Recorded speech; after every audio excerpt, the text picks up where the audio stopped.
In 1598, the death of Toyotomi Hideyoshi left the future of Japan in the hands of his 5-year-old son, Hideyori. Seizing the opportunity, Tokugawa Ieyasu, one of the 5 powerful regents, moved to consolidate his power, crushing his rivals at the Battle of Sekigahara in 1600. By 1603, he had officially established the Tokugawa Shogunate, claiming the title of Seitei Shogun. However, carefully nurtured by his mother, Yododono, Toyotomi Hideyori was growing into a charismatic figure.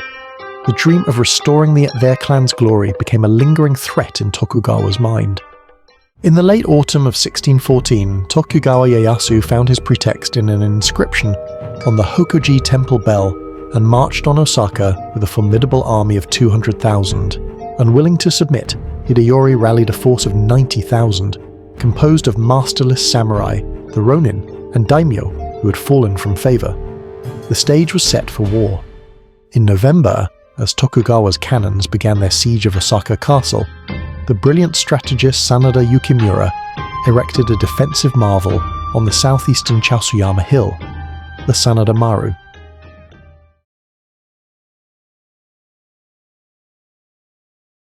A masterpiece of military engineering, the fortress was a bastion of interlocking defences, deep moats, towering walls, and tiered firing platforms that created an inescapable kill zone.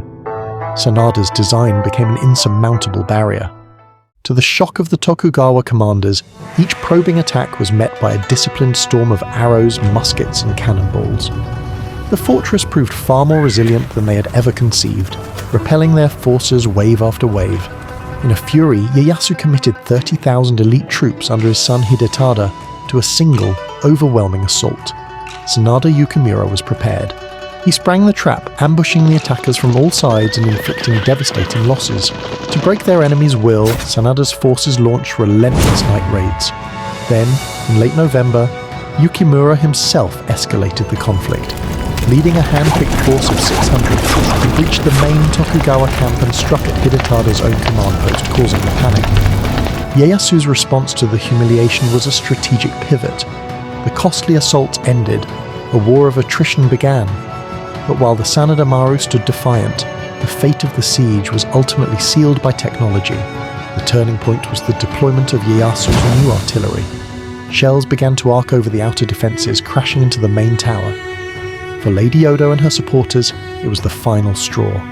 They chose negotiation over annihilation. In the winter of 1614, the Osaka winter campaign ended with a lopsided truce. Its primary condition, the demolition of the Sanada Maru.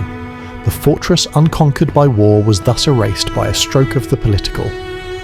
The so-called peace was but the prolonging of a candle's last flicker, as the fire that would consume them was already being kindled.